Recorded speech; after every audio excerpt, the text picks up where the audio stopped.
ਖੰਘ ਲੱਗੀ ਹੋਵੇ, ਬੁਖਾਰ ਹੋਵੇ ਤਾਂ ਭਾਰਤ ਦੇ ਵਿੱਚ ਆਮ ਚੱਲਣ ਹੈ ਕਿ ਡਾਕਟਰ ਦੀ ਸਲਾਹ ਬਿਨਾਂ ਸਿੱਧਾ ਕੈਮਿਸਟ ਦੀ ਦੁਕਾਨ ਉੱਤੇ ਜਾ ਕੇ ਦਵਾਈ ਲੈ ਲਈ ਜਾਂਦੀ ਹੈ। ਪਰ ਤੁਹਾਨੂੰ ਪਤਾ ਹੈ ਕਿ ਅਜਿਹਾ ਕਰਨਾ ਖਤਰਨਾਕ ਹੋ ਸਕਦਾ ਹੈ। ਹਾਲ ਹੀ ਦੇ ਵਿੱਚ ਮੱਧ ਪ੍ਰਦੇਸ਼ ਅਤੇ ਰਾਜਸਥਾਨ ਦੇ ਵਿੱਚ ਬੱਚਿਆਂ ਦੀ ਮੌਤ ਦੇ ਬਾਅਦ ਖੰਘ ਦੀ ਦਵਾਈ ਭਾਵ ਕਫ ਸਿਰਪ ਦੀ ਗੁਣਵੱਤਾ ਨੂੰ ਲੈ ਕੇ ਸਵਾਲ ਉੱਠ ਰਹੇ ਹਨ। ਇੱਥੋਂ ਤੱਕ ਕਿ ਮੱਧ ਪ੍ਰਦੇਸ਼ ਸਣੇ ਪੰਜਾਬ ਨੇ ਵੀ ਕੋਲਡ੍ਰਿਫ ਕਫ ਸਿਰਪ ਉੱਤੇ ਬੈਨ ਲਾ ਦਿੱਤਾ ਹੈ। ਕੇਂਦਰ ਸਰਕਾਰ ਨੇ ਬੱਚਿਆਂ ਦੇ ਲਈ ਕਫ ਸਿਰਪ ਦੇ ਇਸਤੇਮਾਲ ਨਾਲ ਸੰਬੰਧਿਤ ਐਡਵਾਈਜ਼ਰੀ ਜਾਰੀ ਕੀਤੀ ਹੈ।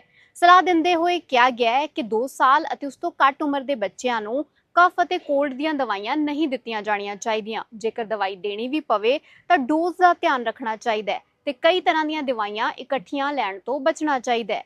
ਅਜਿਹੇ ਦੇ ਵਿੱਚ ਇਹ ਜਾਣਨਾ ਅਹਿਮ ਹੋ ਜਾਂਦਾ ਹੈ ਕਿ ਕਫ ਸਿਰਪ ਕਦੋਂ ਲੈਣਾ ਚਾਹੀਦਾ ਹੈ, ਲੈਣਾ ਵੀ ਚਾਹੀਦਾ ਹੈ ਜਾਂ ਫਿਰ ਨਹੀਂ। ਜਦੋਂ ਨਾ ਲੈਣ ਦੀ ਸਲਾਹ ਦਿੱਤੀ ਜਾਏ ਤਾਂ ਕਿਹੜਾ ਬਦਲ ਚੁਣਨਾ ਚਾਹੀਦਾ ਹੈ ਤੇ ਜੇਕਰ ਸਿਰਪ ਖਰੀਦਣਾ ਹੋਵੇ ਤਾਂ ਕਿਹੜੀਆਂ ਗੱਲਾਂ ਦਾ ਧਿਆਨ ਰੱਖਣਾ ਚਾਹੀਦਾ ਹੈ। ਇਹਨਾਂ ਸਾਰੇ ਸਵਾਲਾਂ ਦੇ ਜਵਾਬ ਦੇ ਰਹੀ ਹੈ BBC ਪੱਤਰਕਾਰ ਪ੍ਰੇਰਨਾ ਦੀ ਇਹ ਰਿਪੋਰਟ।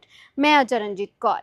ਦਿੱਲੀ ਦੇ ਵਿੱਚ ਸਰ ਗੰਗਾ ਰਾਮ ਹਸਪਤਾਲ ਦੇ ਪੀਡੀਆਟ੍ਰੀਸ਼ੀਅਨ ਡਾਕਟਰ ਤਰਿੰਦਰ ਗੁਪਤਾ ਦੱਸਦੇ ਨੇ ਕਿ ਜ਼ਿਆਦਾਤਰ ਮਾਮਲਿਆਂ ਦੇ ਵਿੱਚ ਸਰਦੀ ਅਤੇ ਜ਼ੁਕਾਮ ਵਾਲੀ ਖੰਘ ਖੁਦ ਹੀ ਠੀਕ ਹੋ ਜਾਂਦੀ ਹੈ, ਜਿਵੇਂ ਕਿ ਆਰਾਮ ਕਰਨ ਅਤੇ ਕੋਸਾ ਪਾਣੀ ਪੀਣ ਦੇ ਨਾਲ। ਦਿੱਲੀ ਦੇ ਮੌਲਾਨਾ ਆਜ਼ਾਦ ਮੈਡੀਕਲ ਕਾਲਜ ਹਸਪਤਾਲ ਦੇ ਵਿੱਚ ਪ੍ਰੋਫੈਸਰ ਅਤੇ ਕਮਿਊਨਿਟੀ ਮੈਡੀਸਨ ਦੀ ਨਿਰਦੇਸ਼ਕ ਡਾਕਟਰ ਸੁਨੀਲਾ ਗਰਗ ਕਹਿੰਦੇ ਨੇ ਕਿ ਬੱਚਿਆਂ ਨੂੰ ਜ਼ਿਆਦਾਤਰ ਖੰਘ ਐਲਰਜੀ ਦੇ ਕਾਰਨ ਹੀ ਹੁੰਦੀ ਹੈ ਤੇ ਇਸ ਲਈ ਜ਼ਰੂਰੀ ਨਹੀਂ ਹੈ ਕਿ ਕਫ ਸਿਰਪ ਦਿੱਤਾ ਜਾਏ। ਬਹੁਤ ਸਾਰੇ ਡਾਇਲੈਟਸ ਵੀ ਬਾਜ਼ਾਰ ਦੇ ਵਿੱਚ ਮੌਜੂਦ ਨੇ ਜੋ ਛਾਤੀ ਦੀਆਂ ਨਲੀਆਂ ਨੂੰ ਖੋਲ ਦਿੰਦੇ ਨੇ, ਪਰ ਇਸ ਦੇ ਲਈ ਡਾਕਟਰ ਦੀ ਸਲਾਹ ਲੈਣਾ ਬਹੁਤ ਜ਼ਰੂਰੀ ਹੈ। ਡਾਕਟਰ ਤਰਿੰਦਰ ਦੇ ਮੁਤਾਬਿਕ ਜੇਕਰ ਖੰਘ 2 ਹਫ਼ਤਿਆਂ ਤੋਂ ਵੱਧ ਵੇਲੇ ਲਈ ਰਹਿੰਦੀ ਹੈ, ਨਾਲ ਹੀ ਕੋਈ ਲੱਛਣ ਵੀ ਹਨ ਜਿਵੇਂ ਕਿ ਸਾਹ ਦਾ ਤੇਜ਼ ਚੱਲਣਾ, ਤੇਜ਼ ਬੁਖਾਰ, ਡਾਈਟ ਘੱਟ ਹੋ ਜਾਣਾ, ਸੁਸਤੀ ਮਹਿਸੂਸ ਹੋਣਾ, ਤਾਂ ਅਜਿਹਾ ਹੋਣ ਤੇ ਡਾਕਟਰ ਦੀ ਸਲਾਹ ਲੈਣੀ ਚਾਹੀਦੀ ਹੈ। ਖਾਸ ਕਰਕੇ ਜੇਕਰ ਮਰੀਜ਼ ਬੱਚੇ ਦੀ ਉਮਰ 3 ਮਹੀਨਿਆਂ ਤੋਂ ਘੱਟ ਹੋਵੇ ਤਾਂ ਡਾਕਟਰ ਨਾਲ ਸੰਪਰਕ ਤੁਰੰਤ ਕਰਨਾ ਚਾਹੀਦਾ ਹੈ।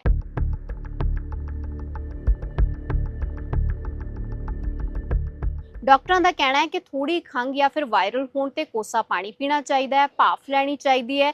ਜੇਕਰ ਬੱਚਾ 1 ਸਾਲ ਤੋਂ ਵੱਡਾ ਹੈ ਤਾਂ ਉਸਨੂੰ ਥੋੜਾ ਸ਼ਹਿਦ ਦੇ ਸਕਦੇ ਹਾਂ। ਜੇਕਰ ਖੰਘ ਵੱਧ ਹੋਵੇ, ਕਾਰਨ ਐਲਰਜੀ ਹੋਵੇ ਜਾਂ ਫਿਰ ਐਸਿਡਿਟੀ ਦੇ ਕਰਕੇ ਖੰਘ ਹੋ ਰਹੀ ਹੋਵੇ ਤਾਂ ਡਾਕਟਰ ਕੋਲ ਜਾਓ ਤੇ ਉਹਨਾਂ ਦੀ ਸਲਾਹ ਦੇ ਨਾਲ ਹੀ ਦਵਾਈ ਲਓ। ਡਾਕਟਰ ਖੰਘ ਦੀ ਦਵਾਈ ਦੀ ਡੋਜ਼ ਬੱਚੇ ਦੇ ਭਾਰ ਅਤੇ ਉਮਰ ਦੇ ਹਿਸਾਬ ਨਾਲ ਤੈਅ ਕਰਦੇ ਨੇ। ਇਸ ਲਈ ਧਿਆਨ ਦੇ ਵਿੱਚ ਰੱਖੋ ਕਿ ਚਮਚੇ ਦੀ ਥਾਂ ਦਵਾਈ ਕੱਪ ਜਾਂ ਫਿਰ ਡੋਜ਼ਿੰਗ ਚਮਚ ਦੇ ਨਾਲ ਹੀ ਦਿੱਤੀ ਜਾਣੀ ਚਾਹੀਦੀ ਹੈ।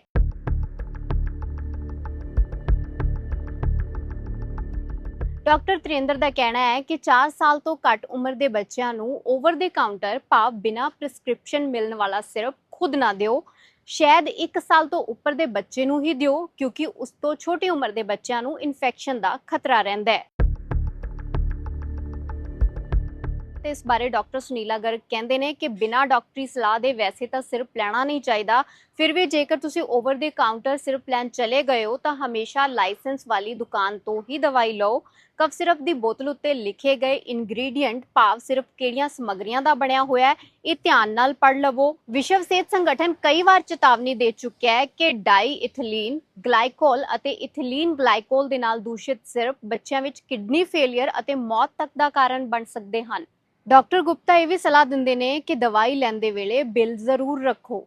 ਸਿਰਪ ਦਾ ਰੰਗ ਠੀਕ ਨਾ ਲੱਗੇ ਜਾਂ ਫਿਰ ਉਸ ਦੇ ਵਿੱਚ ਕੋਈ ਪਾਰਟੀਕਲ ਭਾਵ ਕੋਈ ਚੀਜ਼ ਨਜ਼ਰ ਆਏ, ਦਵਾਈ ਦਾ ਸਾਲਟ ਹੇਠਾਂ ਬੈਠ ਗਿਆ ਹੋਵੇ ਤੇ ਜੇਕਰ ਬੈਚ ਨੰਬਰ ਨਾ ਲਿਖਿਆ ਹੋਵੇ ਜਾਂ ਫਿਰ ਮਿਟਾ ਦਿੱਤਾ ਗਿਆ ਹੋਵੇ ਤਾਂ ਅਜਿਹੀ ਦਵਾਈ ਨਾ ਖਰੀਦੋ।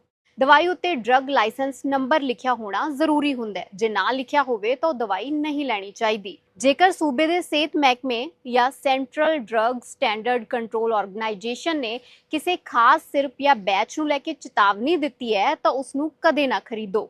ਹਰਬਲ ਕਫ ਸਿਰਪ ਬਾਰੇ ਡਾਕਟਰਾਂ ਦਾ ਇਹ ਕਹਿਣਾ ਹੈ ਕਿ ਹਰਬਲ ਲਿਖੇ ਹੋਣ ਦਾ ਮਤਲਬ ਇਹ ਬਿਲਕੁਲ ਨਹੀਂ ਹੈ ਕਿ ਉਹ ਹਮੇਸ਼ਾ ਸੁਰੱਖਿਅਤ ਹੀ ਹੋਣ।